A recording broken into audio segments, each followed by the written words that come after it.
말씀 중심으로 하나님의 임재를 사모하라, 하나님의 임재를 사모하라라는 제목으로 연의 말씀을 나누겠습니다.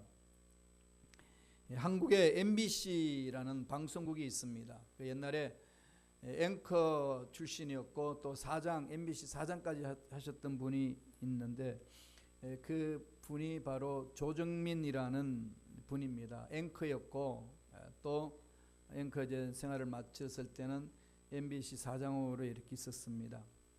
그분이 하나님의 부르심을 받고 목사가 되었습니다. 앵커로서 또 그 방송국에 움직이다가 보니까 수많은 사람들을 만나야 되고, 그러니까 날마다 회식을 하고 밤에 이제 술을 마시면서 방탕한 생활을 했다고 합니다. 그리고 방탕 생활을 하는데 부인은 신실한 그리스도인이에요. 늘 남편을 위해서 기도합니다. 그렇게 기도했는데 그날 따라 밤늦게 집에 들어왔는데 잠이 오지 않아서 서지 앉아서 이렇게 이 생각 저 생각하면 책을 뒤지고 있는 중간에 우연히 아내가 쓴 일기를 읽게 됩니다. 근데 그 아내가 쓴 일기 내용을 보고 충격을 먹습니다. 자기가 그렇게 사랑했던 아내가 그 남편 때문에 죽는 게 낫겠다, 이런 고백을 일기장에 기록을 하고 있습니다. 가정을 위해 헌신하고 사랑 아내를 위해 헌신했다고 생각했는데 그 아내가 자기 때문에 죽겠다고 그러니 자기 인생이 뭐냐는 겁니다. 통곡을 하기 시작했어요. 왜 인생이 내가 이렇게 됐냐. 이 세상에서 앵커고 MBC 사장으로 지낸다는 것 자체가 무슨 의미가 있냐. 그렇게 가임없이 눈물을 흘리고 있을 때에 세미하게 들리는 내면의 음성이 있었습니다. 나의 사랑하더라, 나는 너를 한 번도 버린 적이 없다. 네가 나를 떠나고 네가 세상을 향해 가도 나는 너를 한 번도 놓지 않았다. 줄곧 너를 따라다녔다. 함께 있었다. 그리고 앞으로도 영원히 너와 함께 할 것이다. 이유는 내가 너를 사랑하기 때문이다. 이게 정말 내면에 깊이 체험을 합니다. 그 아내가 밤낮으로 기도하면서 부르짖었던 그 기도의 소리에 하나님이 들으시고 그 남편을 만져주신 겁니다. 하나님의 임재를 체험했어요. 그러고 나서 완전히 삶이 바뀌기 시작했습니다. 그렇게 방탕했던 생활 다 정리하고 사장직 내려놓고 미국으로 그냥 유학을 떠납니다. 미국 유학을 떠나는데 그 신학대학 들어가기 위해서. 그래서 대학원에서 신학을 공부합니다. 다듬어지기 시작했어요. 그리고 지금 아주 그 베이직 처치라는 미국에서 유학하고 돌아와서 목사 안수 받고 지금 한국에서 개척해서 사역을 하시는데 참 많은 젊은 사람들에게 감동을 주고 하나님의 말씀 은혜 속에 살도록 지금 헌신하고 있습니다. 어떻게 방탕했던 삶이 그렇게 바뀌어질 수 있었을까요? 딱 한 가지죠. 전능하신 하나님을 체험했기 때문에. 하나님 만난 겁니다. 하나님 만나면 변화된다는 거죠. 하나님 임재를 체험하는 게 우리 신앙생활에 가장 중요합니다. 근데 오늘날 현대 교회에서는 이 하나님 임재가 자꾸 잊어버리고 있습니다. 임재를 잊어버립니다. 임재에 대해서 너무 관심이 없어요. 큰 건물, 물질 많은, 예산 많은 것, 사람 많이 모이는 것, 이런 데 너무 관심을 갖다 보니까 정말 본질적으로 하나님이 임재에 집중하는 그 부분을 많이 잃어버리고 가고 있다는 겁니다. 그렇게 되면은요, 교인들은 많아지고 교회 건물은 커지는데 행사는 참 많은데 그냥 교회만 왔다 갔다 하는 사람은 늘어납니다.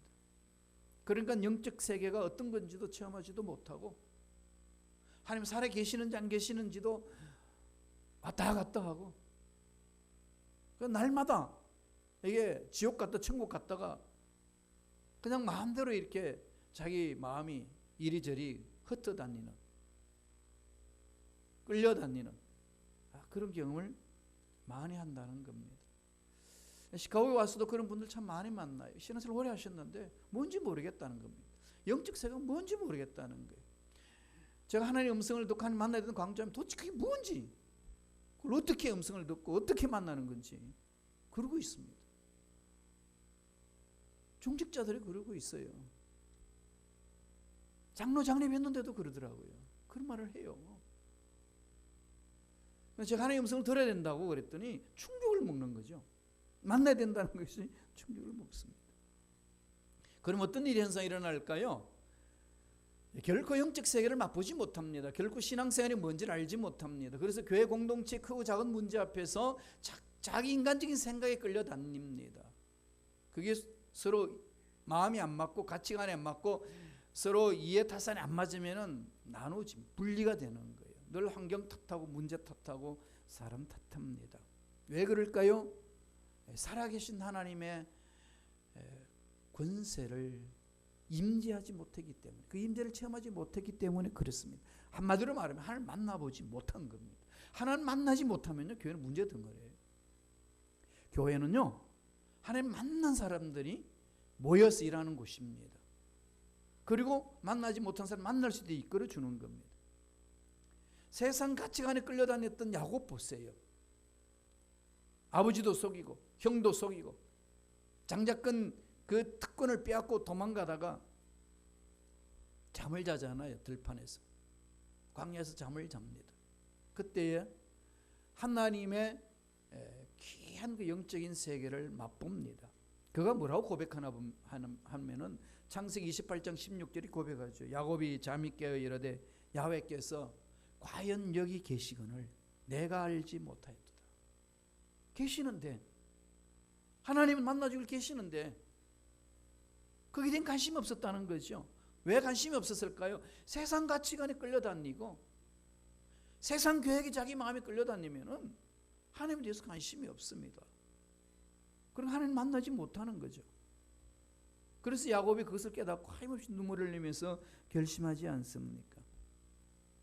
하나님의 임재를 체험하면요, 반드시 변화가 있습니다. 여러분 신앙생활 돌아보세요. 나의 삶에 어떤 변화가 있는지, 나의 생각과 말하는 것과 행동의 변화가 있는지 없는지 자기가 점검할 수 있지 않습니까? 변화가 없다면요, 만난 흔적이 없기 때문에 그렇습니다. 이 심각하게 생각하셔야 돼요. 예수를 만난 사람은요, 인격적인 변화가 반드시 따릅니다. 반드시 따릅니다. 빌립보서 2장 5절에 보면 너희 안에 이 마음을 품어라 그리스도 예수의 마음이니. 신앙생활의 결론은 뭐죠? 예수님의 인격을 닮아가는 겁니다.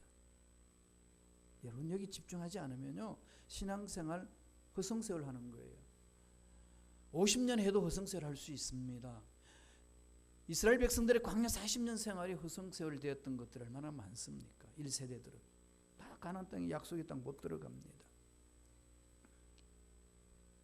하나님의 임재를 체험하게 되면은 생각이 바뀌고 말이 바뀌고 삶이 바뀌고 성품이 바뀝니다. 반드시 바뀌게 돼 있어요. 더디게 바뀌는 것도 있고 빨리 바뀌는 사람도 있지만 정도의 차이겠지만 반드시 바뀝니다. 그건 반드시예요. 반드시입니다. 그래서 하나님의 임재 속에서 힘을 얻고 하나님의 말씀에 순종함으로 하나님을 경외하는 삶을 사는 거죠. 오늘 읽었던 시편 128편이 그것을 우리에게 가르쳐 줍니다. 하나님을 임재하는 자, 하나님을 경외하는 자, 늘 하나님과 교제하는 자로 표현합니다. 그리고 시편 128편은요, 짧지만은 두 개의 내용 구조로 되어 있습니다. 하나님으로부터 축복받는 조건이 뭐냐, 그리고 하나님으로부터 축복받는 내용들이 뭐냐, 이 두 가지 구조로 설명을 해 줍니다. 그 조건이 뭐라고 이야기하나요? 1절에 있어요. 한번 읽어보실래요? 다 같이? 시편 128편 1절입니다. 다 같이 읽겠습니다. 야훼를 경외하며 그의 길을 걷는 자마다 복이 있도다. 예. 야훼를 경외하며 그의 길을 걷는 자마다 복이 있도다. 이 말씀과 함께 삶을 돌아봐야 되지 않겠어요? 나에게는 왜 이게 없을까? 왜 없을까요? 자기 생각 기준에 맞추면 없는 거 아니겠어요? 하나님 경외에서 벗어나는 거죠.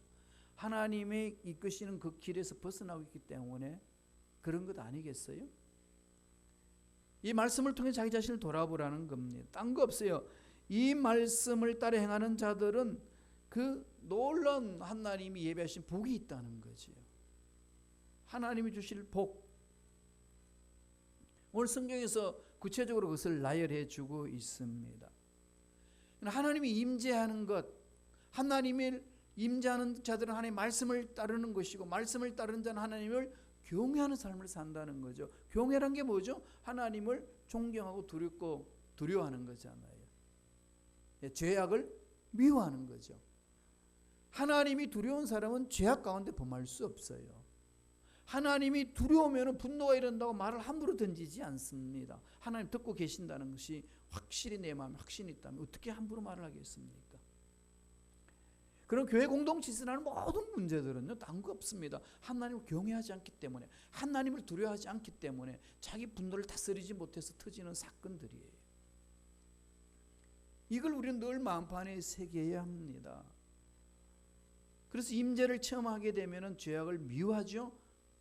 그러면은 세상을 두려워하지 않습니다. 어떤 환란이 오고 어떤 문제가 있고 어떤 위협이 와도 당당하게 맞장서는 것이 하나님을 두려워하는 자들의 삶입니다. 그러나 하나님을 두려워하지 않으면 세상과 쉽게 타협을 합니다. 세상이 두려운 거죠. 세상 문제가 두려운 겁니다. 그러니까 그 두려움에서 벗어나려고 인위적인 방법을 다 찾습니다. 하나님을 두려워하고 세상을 두려워하지 않는, 사람을 두려워하지 않는 모델이 있지 않습니까? 성경에 창세기 39장에 보면 나오죠. 잘 아시는 요셉입니다. 요셉이 보디발 집에 종으로 있으면서 성실하게 일을 했습니다. 하나님을 경외하면서. 다 주인이 알았어요. 다 맡깁니다. 그러면서 자기 부인만 손대지 말라라고. 다 너가 마음대로 하는데 부인은 손대지 말라고 명령을 하셨어요. 요셉은 그 명령에 의해서 자기 부인을 안 건드린 게 아니라 하나님을 늘 생각하면서 자기 삶을 지켰습니다. 얼마나 유혹을 했습니까? 그랬을 때에 요셉이요, 이런 말을 합니다. 창세기 39장 9절에 보면은 이 집에는 나보다 큰 이가 없으며 주인이 아무것도 내게 금하지 아니하였어도 금한 것은 당신뿐이니 당신은 그의 아내임이라. 그런즉 내가 어찌 이 큰 악을 행하여 하나님께 죄를 지으리까? 요셉의 고백은 어디에 있죠? 하나님. 코람되옵니다. 당신은 보디발의 아내입니다. 그러니까 내가 근접 못합니다. 이렇게 이야기하다가, 그런데 그 근접하는 것은 당신 남편에게 죄를 범하는 것이 그것만 끝나는 게 아니라 눈에 보이지 아니고 만지지 아니하시고 우주 만물을 창조하시고 전능하신 하나님 앞에 큰 죄악을 범합니다라고 고백을 합니다. 이게 요셉의 신앙이에요. 그 요셉의 신앙을 하나님 들으신 거죠. 그래서 하나님은 요셉의 삶을 형통하게 했다고 그랬습니다. 감옥에 들어가도 형통을 합니다. 그 형통이 뭘까요? 하나님이 늘 함께 한다는 거죠. 요셉이 막힌 문제를 하나님이 함께 하심으로 풀어주신다는 거죠. 하나님을 내가 잘 믿는데도 내 앞길이 막혀 있습니다. 하나님을 잘 믿는데도 내가 이렇게 허우적거립니다. 거기에는 하나님이 메시지가 있습니다. 물어보셔야 돼요. 하나님 어떻게 해야 됩니까? 하나님께 매달려야 됩니다. 인위적인 방법이 아니고 하나님 방법으로, 하나님이 원하신 대로 마음을 하나님 앞에 집중하라는 거죠. 세상 문제 앞에 끌려다니지 말라는 것이 하나님이 우리에게 원하시는 그 마음입니다. 그래서 하나님을 경외하게 되니까 하나님 책임져 주는 거죠. 오늘 시편에도 그럽니다. 하나님의 임재를 체험하는 자는 이 삶에 있어서 하나님이 책임져 주신다는 거죠. 신앙생활에서 가장 강조되어야 될 부분이 이 부분이에요. 하나님의 임재를 내가 체험하고 있느냐. 다른 거 아닙니다. 하늘의 것을 내가 맛보지 못했는데 어떻게 이 세상에서 험악한 세상에 살아갈 수 있겠습니까? 아는 것하고 이 세상에서 그냥 내가 그렇겠지 아는 것하고 하나님을 직접 만나서 체험하는 것 다르지 않습니까?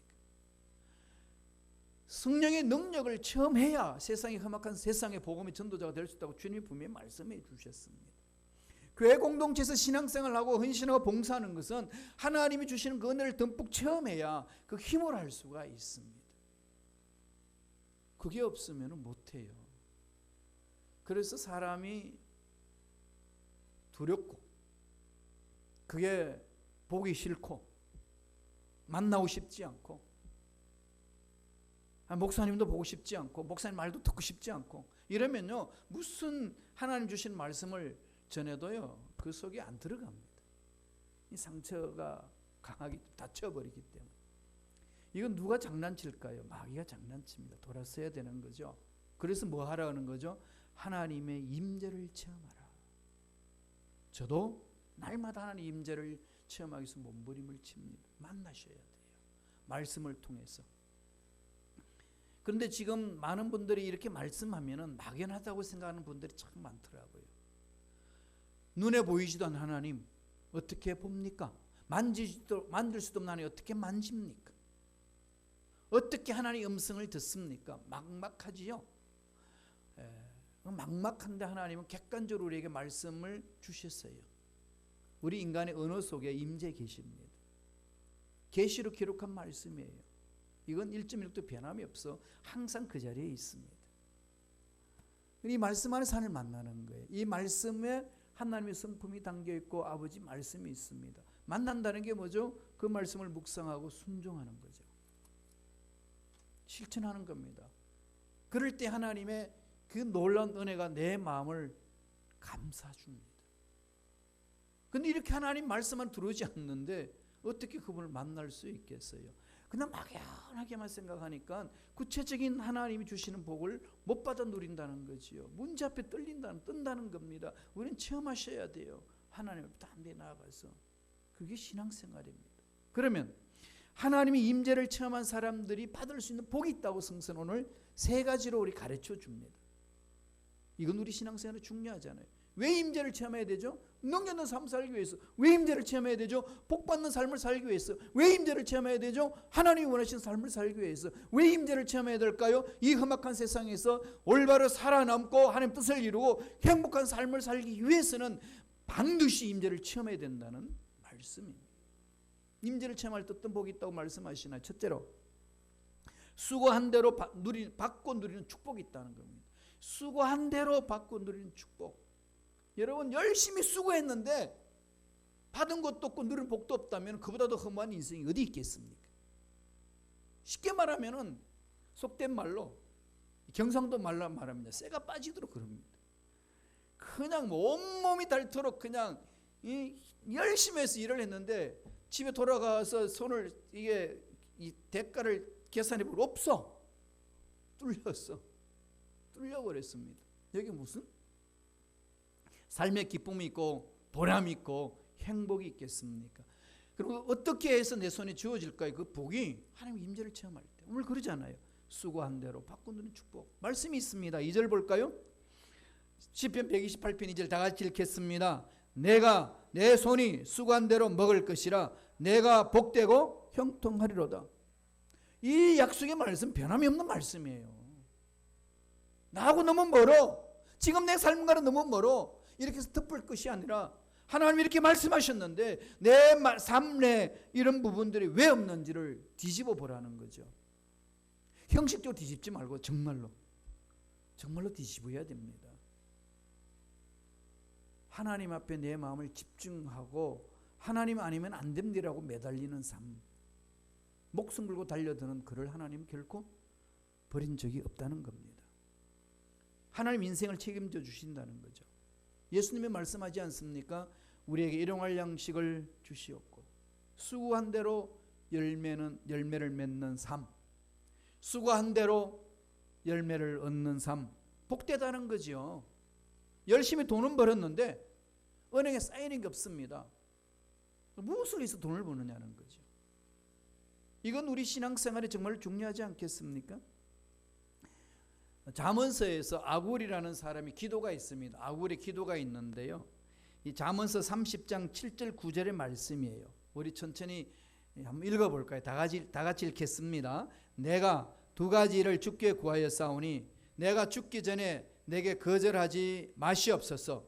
곧 헛된 것과 거짓말을 내게서 멀리하옵시며 나를 가난하게도 마옵시고 부하게도 마옵시고 오직 필요한 양식으로 나를 먹이시옵소서. 혹 내가 배불러서 하나님을 모른다. 야훼가 누구냐 할까 하오며 혹 내가 가난하여 도둑질하고 내 하나님의 이름을 욕되게 할까 두려워함이니이다. 이건 뭐죠? 하나님 앞에 집중하는 거 아니겠어요?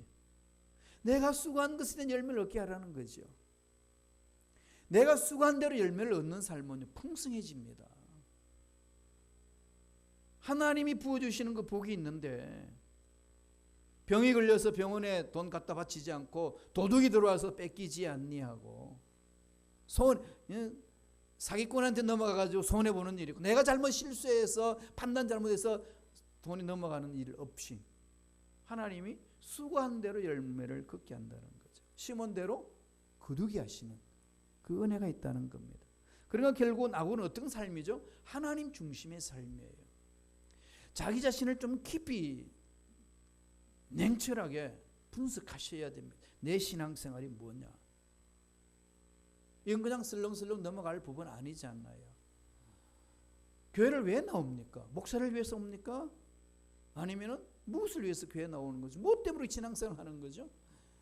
이건 정말 하는거나 1대1 문제 아닌가요? 이 부분은 정말 심각하게 하나님 앞에 매달려야 됩니다. 그러지 아니하면은요, 학계 선지자가 이 예언한 대로 비참한 삶을 산다는 거예요. 학계가 어떤 말을 했는지 아십니까? 반대의 상황을 말해주고 있어요. 읽어보죠. 학계에서 1장 6절입니다. 다 같이 한 목소리 천천히 읽습니다. 너희가 많이 뿌릴지라도 수입이 적으며 먹을지라도 배부르지 못하며 마실지라도 흡족하지 못하며 입어도 따뜻하지 못하며 일꾼이 싹을 받아도 그것을 구멍 뚫어진 전대에 넣음이 되느니라. 가장 비참하지 않나요? 열심히 일했는데 그냥 돈 주머니가 뚫려 있어. 많이 갖다 넣었는데 다 빠져. 많이 모아가지고 그 집에다가 쌓아놨는데 도둑이 와서 다 가져가 버려. 이런 삶이 연속적으로 내 삶에 이 크고 작은 일들이 일어나면은 어떻게 삶의 풍족함을 누릴 수 있겠습니까? 아니지 않습니까? 이 삶을 올바로 살아가기 위해서 어떻게 되죠? 아울처럼 하나님 중심의 삶이 되어야 된다는 것. 하나님의 임재를 체험해야 된다는 거죠. 그래야만이 내가 수고한 대로 복을 받아 누릴 수 있어요. 하나님이 지켜주셔야만 되기 때문에 그렇습니다. 아무리 세상이 악해도요, 하나님이 지켜주신 보호를 받을 수 있습니다. 그게 성경에서 우리에게 증거하는 내용이에요. 하나님 믿는 자, 하나님 중심으로 삶을 살아가는 자, 하나님이 버리지 않는다는 거죠. 주님 오실 때까지 살면서요, 뚫어진 전대에 돈을 넣는 일이 없기를 바랍니다. 우리 풍성히 살아야 돼요. 하나님 풍성한 부자신데 우리가 째째하게 살아서 되겠어요? 건강하게 사셔야 됩니다. 그래야 하나님 일을 할 수 있고, 돈이 있어야 하나님 일을 할 수 있지 않습니까? 일한 대로 수고한 대로 열매를 얻어야 되지 않겠습니까? 제가 교회 이전을 하면서요, 정말로 제 가슴 속에 이런 것을 더 외쳐야 되겠다고 뜨거워졌어요. 정말 부자 돼야 돼요. 하나님 부자신데, 그죠? 하나님 중심으로 살면 하나님이 책임지신다는 거예요. 한번 우리가 이거를 이 세상 삶에서 실험을 해봐야 되잖아요. 실험. 어떤 약을 만들면 실험 연구소에서는 수많은 실험을 해서 시약을 내거든요. 하나님 말씀, 하나님이 눈에 안 보이는 하나님, 만질 수 없는 하나님, 우리가 구체적으로 볼 수 없는 하나님을 어떻게 본다고 말씀했나? 이 말씀이잖아요. 이 하나님이 말씀을 담아놨어요. 마음을 담아놨고 권세를 담아놨고 능력을 담아놨어요. 그러면 이 말씀대로 살아보는 것이요. 능력이 어떻게 나타나는 건지. 그게 신앙생활하는 거죠. 두 번째 하나님이 하나님 임재를 체험해서 사는 자에게 어떤 복을 준다고 그러죠? 가정에 열매 맺는 축복을 주신다는 거죠. 가정에 참 멋진 말을 하고 있어요. 한번 읽어보실래요? 시편 128편 3절 상반절입니다. 여러분 자막을 통해서 천천히 읽습니다. 내 집 안방에 있는 내 아내는 결실한 포도나무 같으며, 이거 여러분 비유를 잘 한번 묵상해 보세요. 하나님을 임재하고 하나님을 경외하는 자의 삶은 하는 일마다 열매를 얻는 삶일 뿐만 아니라 내 집 안방에 있는 아내는 결실한 포도나무에 비교합니다. 포도나무 비유를 이야기하죠. 포도나무는 무슨 용이죠? 관상용인가요? 나무가 아름다워서 보려고 심나요? 꽃이 아름다워서 심나요? 뭐죠? 열매입니다. 왜 여인을 포도나무로 비유했을까? 이건 우리가 신앙생활에서 깊이 새겨야 되고 우리 자녀들에게 가르쳐야 됩니다. 세상은 여자들은 꽃으로 표현합니다. 꽃으로 표현하기 때문에 자꾸 꽃이 되려고 그래요. 그래서 세상이 타락해지는 거고 우리 자녀들의 마음을 못 잡고 있습니다. 세상이 얼마나 타락을 했으면 온통 여자를 꽃으로 취급하지 않습니까? 치장하려고 그러고. 우리 어머니가 아름다운 이유는 어디에 있나요? 어머니가 아름답고 어머니 생각하면 막 감격 눈물이 나오는 이유가 어디에 있습니까? 외모적으로 아름답기 때문에 그런가요? 아니지 않습니까? 어머니가 맺어주신 그 헌신, 어머니가 맺으신 그 열매, 어머니가 맺으신 희생의 그 열매, 그 희생의 열매가 없이는 내가 이렇게 살아갈 수 없다는 사실을 알기 때문에 너무나도 어머니의 모습은 아름다운 모습 아니겠습니까? 내 집의 아내는 포도나무 같으며 꽃이 되려고 그러지 말고요, 열매를 맺으려고 해야 됩니다. 그게 가정에서 아내들이 해야 될, 엄마가 해야 될 일입니다. 아름다운 열매를 많이 맺는 어머니요 할머니가 되시기를 축원합니다. 우리 자녀들도 마찬가지예요. 자녀들 키우기가 쉽나요? 얼마나 어렵습니까? 1, 2년 키워서 애들이 사람 되나요? 아니지 않습니까? 적어도 15년을 여러분 키워야 되잖아요. 15살 될 때까지 여러분 어땠습니까? 그죠? 어떤 분은 그러더라고요. 때려 죽일 만큼 그냥 속 터진다고. 그러죠? 자식한테 그런 표현할 수밖에 없는 이유가 있어요. 사춘기 지날 때 보면은 그냥 속 다 뒤집어 놓잖아요. 그런데 어떻게 해요? 기다려주고 품어주고 기도하고 또 희생하고 믿어주고 그러면서 사람 되게끔 만드는 것이 어머님의 역할이고 아버지의 역할이고 가정의 역할 아니겠습니까? 어린 감람나무로도 비유하고 있거든요. 어린 감람나무로도. 이 감람나무는요, 아내는 포도나무를 비유하고 있고 자식은 감람나무를 비유하고 있습니다. 감람나무는요 1, 2년으로 키워가지고 열매를 못 맺는데요. 적어도 10년은 7년을 기다려야 이제 열매 맺기 시작하는데, 그리고 열매를 맺으면은요 아주 튼튼한 나무가 된대요. 그리고 나중에는 그것이 목재로도 사용할 수 있고 치유제도 사용할 수가 있고 견고하게 된다는 겁니다. 하나님이 원하시는 가정, 엄마가 포도나무의 열매가 되셔야 자식들이 그것을 보고 열매를 맺는 삶을 살게 된다는 거예요. 어떤 일이 있어야 그런 일을 할 수 있을까요? 하나님의 임재를 체험하는 거예요. 지난날의 과거 때문에 한탄하지 마세요. 지난날의 안타까운 것 때문에 이런 나와 상관이 없다고 생각하지 마셔야 됩니다. 지금 여기서부터 하나님과의 관계를 맺어서 하나님의 은혜 안에서 내 생각이 바뀌고 말이 바뀌고 삶이 바뀌는 모습으로 사는 게 중요하지 않아요. 나이가 들면 들수록 그 사람은 후피하지만 속 사람은 날로 새로워지는 삶, 하나님을 만난 자들의 삶이 그렇다는 얘기입니다. 그렇죠? 주름살이 있고 힘은 없지만은, 몸이 아파서 마음대로 거동할 수 없겠지만은 속 사람은 날로 새롭습니다. 속 사람은 날로 강해지는 거예요. 여기에 감동이 있는 것이고 여기에 소망이 넘쳐나는 것이고 여기에 젊은 사람들이 무릎을 꿇는 것 아니겠습니까? 오늘 성서는 그걸 우리에게 강조하고 있습니다. 마지막 세 번째로, 하나님의 임재를 체험하는 자들의 삶은요, 약속하신 축복이 후손들에게 계승되는 복을 받는다는 거예요. 나만 잘 살면 뭐합니까? 자녀들이 잘 살아야 되지. 나만 예수 잘 믿으면 뭐합니까? 자녀들이 예수를 잘 믿어야지. 이거 목숨 걸고 드려야 되지 않나요? 그렇죠? 예, 미국에서 이민 생활하면서 우리 자녀들이 하나님 어떤 만남을 갖고 있느냐, 이거 여러분 어떻게 생각하고 계시나요? 금식하며 철하며 부르짖어야 되죠. 자녀들이 아프면 어떻게 하죠? 내가 차라리 아파주고 내가 희생해서라도 그러면 잘 살면 좋겠다는 것이 엄마 아빠의 마음이지 않습니까? 그렇다면 영적으로 병들어서 영적으로 시들시들하고 하나님 주신 복을 받아 누리지 못한다면 이게 그냥 그런가 보다 놔두시겠어요? 애가 아파 죽는데 병원 안 데리고 가고 그냥 네가 알아서 살아야 돼, 살아나, 이렇게 던질 부모가 어디 있습니까? 달려들지요. 예, 그래야 됩니다. 하나님의 임재를 체험하면 그런 복을 계승할 수 있다는 거예요. 당대 끝나는 게 아닙니다. 말씀 보세요. 시편 128편 3절 후반절입니다. 다 같이 읽겠습니다. 내 식탁에 둘러앉은 자식들은 어린 감람나무 같으리. 어린 감람나무, 아까 약간 말씀드렸습니다만 아내는 포도나무, 꽃이 아니라 포도나무로 비유하고요, 자식은 감람나무로 비유를 하고 있습니다. 다시 한번 감람나무에 대한 특징을 보면 왜 비유했는지를 알 수 있어요. 감람나무는 신기하게도요, 옥토에서는 잘 자라지 못한대요. 감람나무는 척박한 땅에서 잘 자란다고 그럽니다.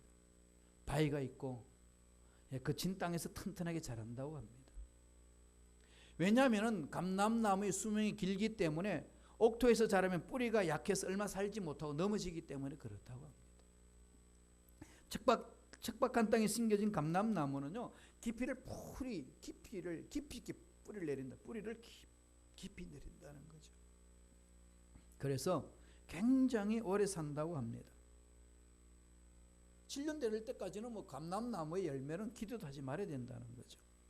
세월이 오래 걸려야 감람나무의 열매를 얻을 수 있다고 합니다. 15년 지나면은 튼튼한 뿌리를 내리고 자라기 시작했어요. 100년, 200년도 간대요. 그게 감람나무라는 거죠.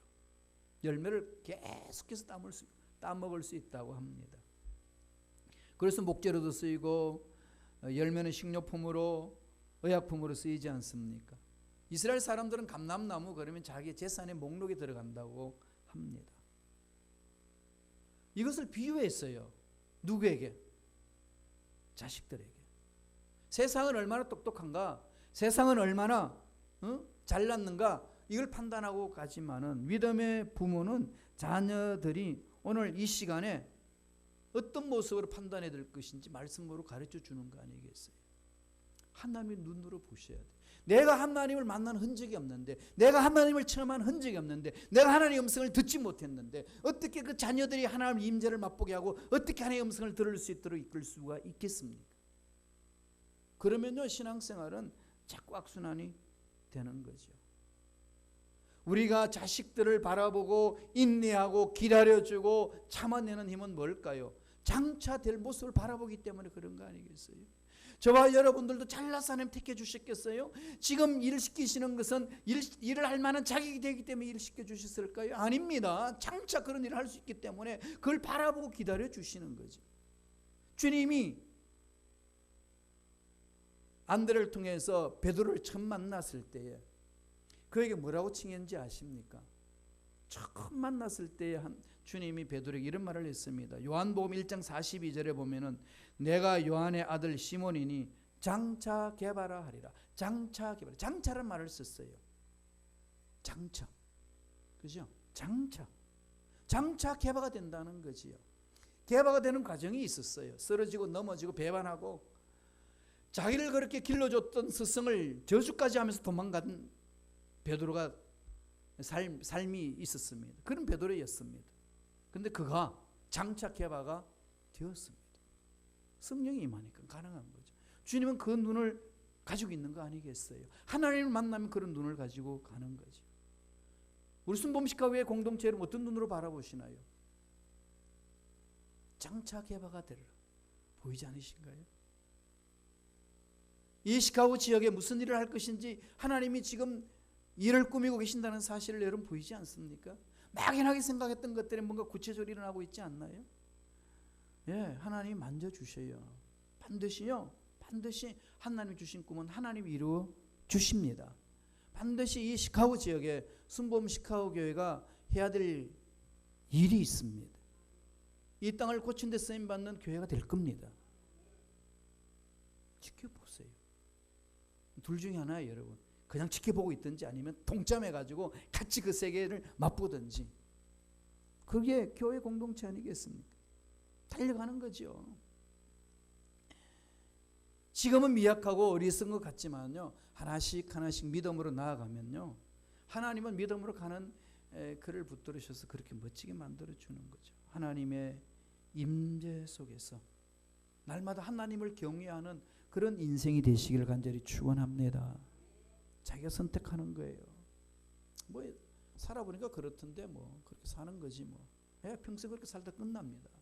그러나 하나님 정말 살아 계시기 때문에 비록 나는 가진 게 없고 배운 거 없고 연줄이 없다 한다 할지라도 늙었다 한다 할지라도 하나님 함께 하시면은 내 인생 새로워질 줄로 믿습니다.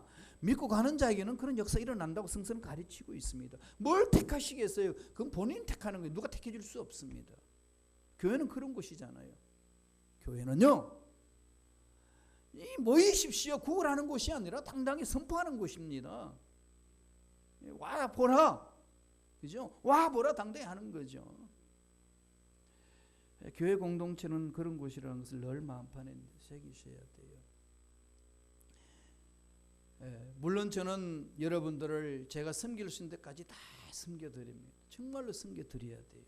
그죠? 헌신하고 함께 가자. 그런데도 불구하고 거기에 대한 꿈이 안 맞고 비전이 안 맞고 같이 못 가겠습니다. 그런 사람 어떻게 하시겠어요? 만약 그런 분이 있으면요, 그냥 슬그머니 도망가지 마시고 저한테 오세요. 제가 기도해 드리겠습니다. 그리고 정말 같이 못 갈 것 같으면요, 제가 다른 교회를 소개해 드릴게요. 그 목사님한테.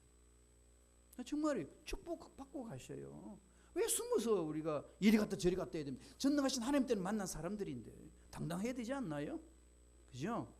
중요한 건, 제가 할 일이 가장 중요한 것은요, 한 사람 한 사람이 하나님 올바로 설 수 있도록 만들어주는 거예요. 꼭 우리 교회에서만 올바로 설 수 있도록 만들어놔요? 아니에요. 다른 데 설 수 있죠. 다만 이런 기회를 주셨으니까, 이 기회도 하나님이 만들어 주신 거니까 하나님 은 안에서 묶고 가는 거 아니에요, 그죠? 그렇죠. 그렇게 끌고 가는 거죠. 그래도 불구하고 빠져나겠다고 결심하면 어떻게 하겠어요? 그 결심은 못 막습니다. 그럼 교회는요, 나가는 사람 잡지 못하고 들어오는 사람 막지 못하는 게 교회예요. 자유입니다.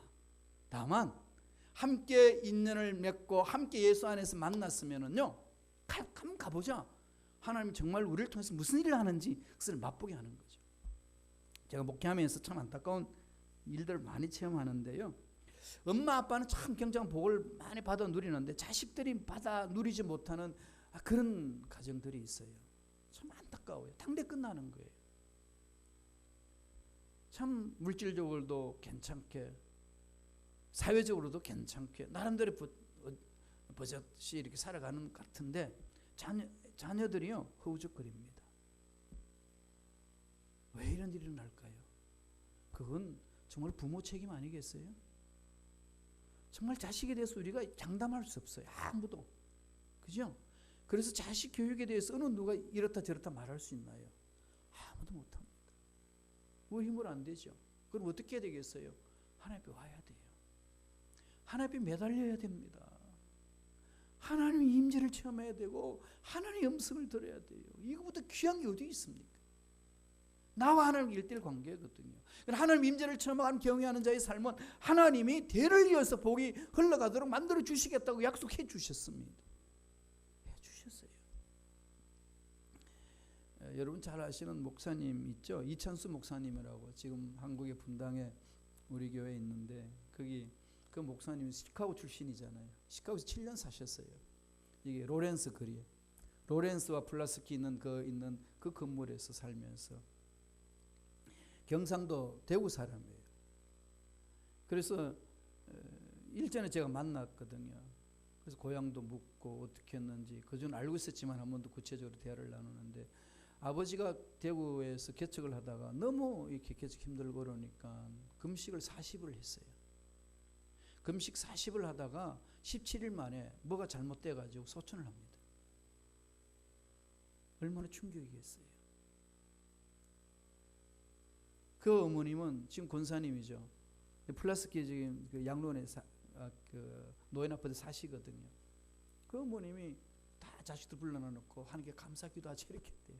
이 찬수 목사는 뒤집어지는 겁니다. 하나님 살아계신다면 이런 일이 어떻게 일어나느냐. 그리고 다 팽개치고 있다가요, 사업하다가 하나님의 부르심을 받아요. 그러니까 한국 갑니다. 기도하면서 부러지고, 오카노 목사님이 심우했던 사랑의 교회에서 교육 목사로 사역을 하면서 귀한 일들을 이룹니다. 그리고 지금 분당교회를 개척해서 하셨는데요, 본인이 그래요. 정말 하나님이 웬 은혜인지 하나님이 부어주시는데 주체할 수 없을 만큼의 하나님의 복이 임한다는 거죠. 아버지가 기도하면서 돌아가신 거에 하나님이 그냥 성세월로 내버리지 않았다는 거예요. 그렇습니다. 하나님요, 저와 여러분들이 눈물로 기도하는 건요, 그냥 내팽개치지 않습니다. 복이 흘러가고 있어요. 자기가 자기 자신을 바라볼 때요, 아버지의 그 숨겨진 기도, 금식하면서 기도했던 그 은혜로 산다는 거예요. 난 그렇게 고백하는 말을 믿어요. 하나님 그렇게 말씀하셨으니까. 시편 128편 5절 볼까요?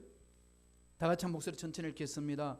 야훼께서 시온에서 내게 복을 주실지어다. 너는 평생에 예루살렘의 번영을 보며. 시온이라는 게 뭘까요? 오늘날은 교회를 말하잖아요. 교회 공동체 생활에서 하나님이 주시는 복이 있다는 거죠. 6절을 보세요. 6절 한번 볼까요? 다 같이 한 목소리 읽습니다. 야훼께서 시온에서 내게 복을 주실지어다. 너는 평생의 예루살렘의 번영을 보며 내 자식의 자식을 볼지어다. 이스라엘에게 평강이 있을지로다. 번영을 보며 자식의 자식을 본다는 거죠. 장수의 복을 누리며 자식들의 형통한 복을 받아 누릴 수 있다는 겁니다. 이 약속의 말씀은요, 믿는 자에게 주시는 복이고, 하나님을 임재의 체험을 하는 자들의 복이고, 하나님을 경외하는 자들의 복이라는 것을 성서는 가르쳐 줍니다. 이 은혜가 저와 여러분 삶에 넘쳐나기를 간절히 축원합니다. 물러서지 맙시다. 바쁘다고, 힘들다고, 어렵다고, 살기 힘들다고, 이런 조건 저런 조건 이유 달면서 이 하나님 만나는 것을 결례하지 말라는 겁니다.